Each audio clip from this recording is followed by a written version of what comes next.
Hello, this is Marty. Hi, this is Sandra at Mix 92.7. Sandra, how are you? I'm good. So if Mainstreet Music Hall, they're about to bring in the full-on time machine and the music that started everything and everything for real. And that is going on Friday and Saturday night, May 1st and 2nd. Your Grammy-nominated Liverpool Legends, and you bring the sound, the look, the energy, the experience of the Beatles back to life in Osage Beach. So it's not just, you're not a cover band. It's a tribute show and a really immersive experience, and I understand that. Everybody handpicked by Louise Harrison. So it's about as close as you're going to get to the real thing these days, right? Well, that's what we try to do. Yeah. I mean, we try to give it. I mean, you can't go see the Beatles anymore, right? That's right. You can go see Paul, but it's not exactly the same. And you can go see Ringo, and they're still playing, but we're trying to give a bit of an experience of what it would have been like to see them live. And we've got a pretty great cast of characters that all kind of fit into the roles. And we haven't been to Lake of the Ozarks in a while, so it's kind of like a little coming home for us too, because we played there every year for so many years. Like the whole, we've had our own theater in Branson for a lot of years, since like 2005, and we would always once a year come over to the Lake of the Ozarks and do a weekend there. And we, after 2020, we just kind of didn't anymore. So this is kind of a homecoming for us too. Yeah. That was always been a home away from home. So Mainstreet Music Hall is back in action. So yeah, we're super excited about it. Yeah, great theater. So if there's, it's perfect. I don't know how anybody could. There are a few who really haven't listened to the Beatles. They really don't know. I can't even believe it. I know. But what kind of show? There's not too many few. It's interesting, like the Beatles right now are probably bigger than they've ever been, even in the 60s. Like we have, at our shows, there's like just as many kids as there are, it's interesting because there's no real age group for the Beatles at this point. There's like, we've got 8-year-olds and 18-year-olds and 88-year-olds and everything in between. And everybody's kind of a Beatle fan. Like, I guess it's, everything is accessible to the world these days. So the Beatles always sort of find their way into people who love music. And and a lot of times, even the youngest, you think like, oh, there's an 8-year-old who is singing every song, and you think, well, they must have cool parents that expose them to the Beatles. But a lot of times what I found out in the last 2 years anyway, it's like the 8-year-old is the one who's dragging their parents to the show. The 8-year-old loves the Beatles, and the parents might love it, but not even as much as the kids. So it's all goofy. It's like you're not supposed to like your parents' music or your grandparents' music. That's a thing when you're a kid. But the Beatles kind of somehow got around that whole thing, and they're still super relevant. And when you hear them like on the radio or whatever, still sounds as good as anything else out there. So it's somehow and that's just like the magic of the Beatles. We're just lucky. We're super lucky that we're good at portraying them and doing the music, but it's kind of a crazy wonder of the world and why they're still so popular as they ever have been. Music lovers and musicians understand the lure of the Beatles. I can bet that Sabrina Carpenter and Taylor Swift, as they're starting to break some of the Beatles charting records, they know who the Beatles are. They can't believe that they've been able to do that. So it's true. For sure. And they wouldn't exist without them either. So there's all that, and because really just the music is pretty timeless, and it'll be around in another 100 years from now, probably. I don't think it's going anywhere, and maybe Taylor Swift will still be too. Who knows? I guess we'll have to wait and see. Yeah, well, the Beatles have definitely stood the test of longevity. And as a complete Beatles experience, what does that mean for a first-timer in the audience? So our show's pretty unique. It's basically a history of the Beatles, sort of. Like, we go through the whole parts of their career from the very beginning days of, the Ed Sullivan Show, Mm-hmm. and even backwards before that, when they were in the Cavern Club, when they were basically just a cover band. All the key points of their careers we kind of visit in our show. We do like a bit from the concert at Shea Stadium, which was like the very first stadium concert that any band has ever done, was that one. And so we think it's pretty important. And then we go into the psychedelic years of Sgt. Pepper and Magical Mystery Tour. And then we kind of just go year by year then, and we touch on the White Album and the Let It Be and Abbey Road and all the, the stuff that they were doing kind of right before they broke up. And then we even do some of the material that they wrote after they broke up, because we think some of those songs are really important too in the whole story of something like Imagine. It's a really important song, especially these days. So, and then it's all narrated on film by Louise Harrison. So the whole thing is kind of interwoven with her personal stories and things that were happening through all those years. So it's a pretty unique take on a show. And then, we're playing everything live, and we're basically just a rock and roll band that is surrounded by some cool production and stuff. But we're doing, everything we can to look and sound and make it as close as we can to what they did and what they looked like and what they sounded like. Oh, the costume changes and all of it.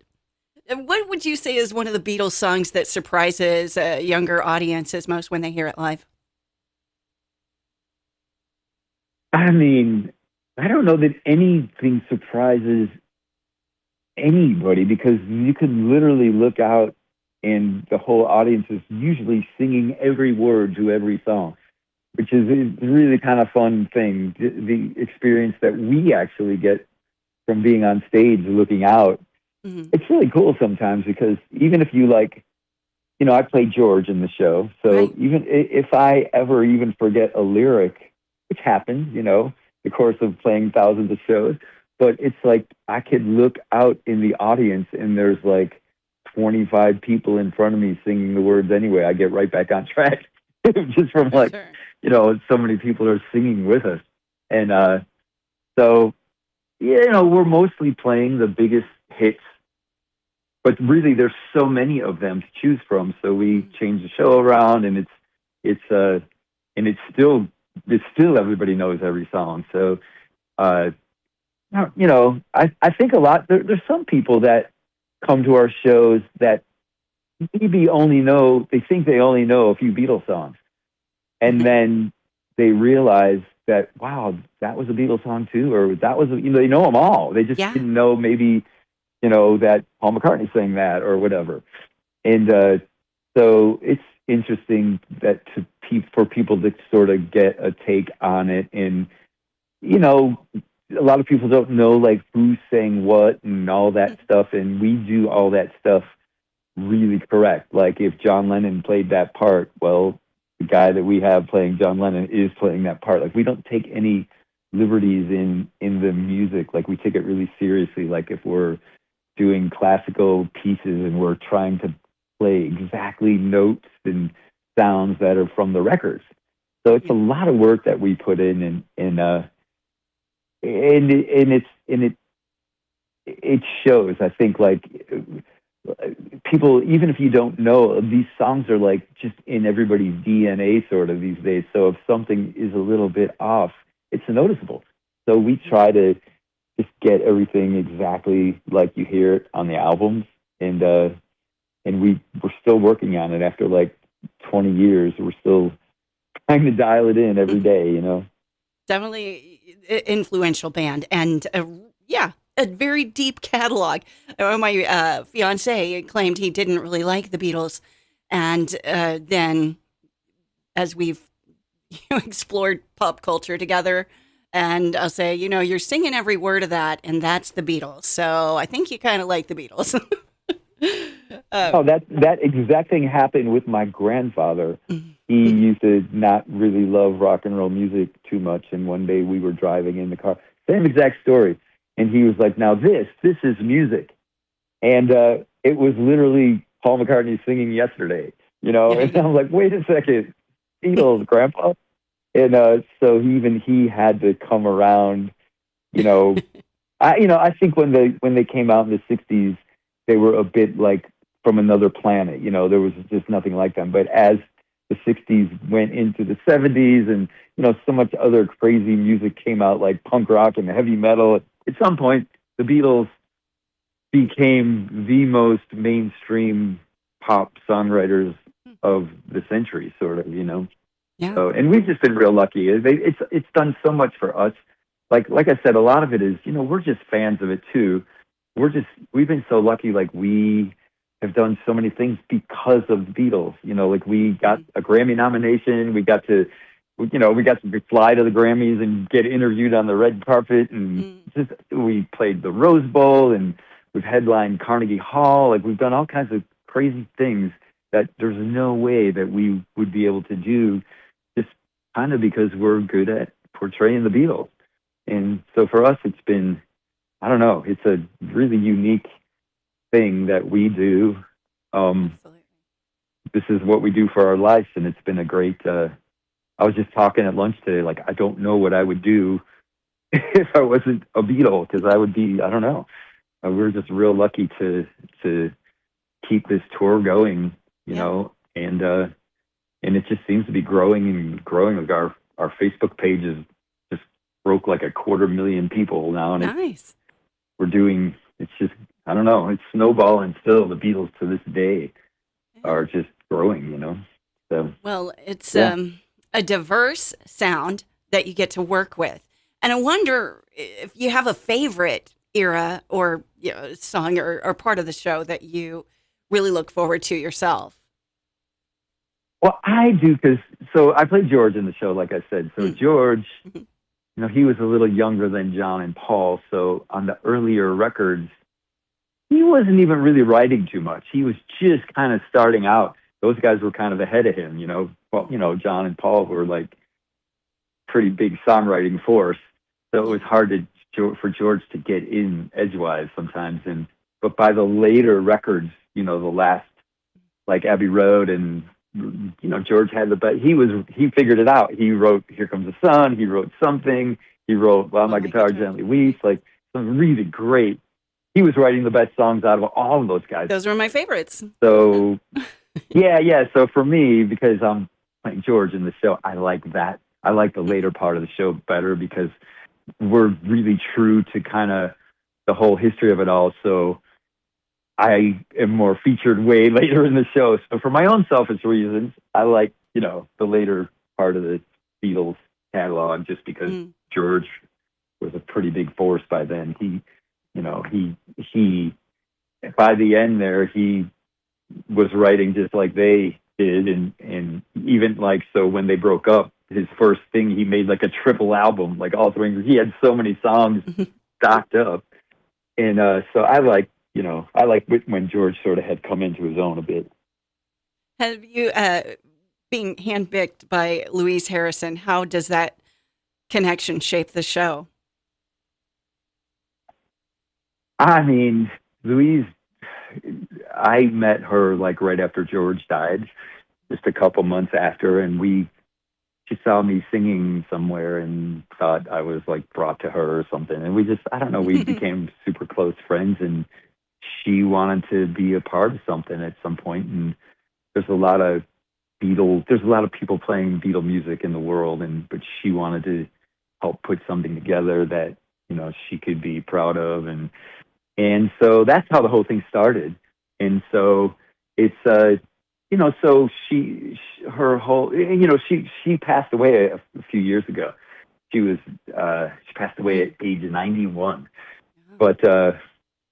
But we filmed all these segments of her, all these personal stories and stuff like that. So, she was there through all of it. So it just is a little unique. It's not like we're really doing a documentary. It's a concert, but there's all these little personal touches, and most of those happen like while we're going into the next era. We're in the back, like changing into our next costumes and whatever. And those segments get filled by Louise's personal stories, so it's really neat. There's really nothing like it out there. for a show wise. And so she had always had a good input, you know, and everything. I mean, when we first started, she was helping us load the truck and stuff like that before we started, you know, getting traveling the world and stuff. She was sewing buttons on our suits and everything that she could do to help. Yeah, very hands-on. So I know I've kept you way longer than I promised, but if you wouldn't mind, I'm fine. Give us a pitch. Why do people need to get tickets right now and be there on Friday or Saturday night, May 1st and 2nd? I mean, it's such a fun show to be a part of. So if you if you have your family or your friends or you're young or you're old, you're gonna really have a good time at our show. It's just I get to see it all the time, like the transformation of people from the very first song to the very last song. There's a lot of things that happen throughout the course of our show that a lot of times it's a totally different, they're in a whole different world by the time the show's over.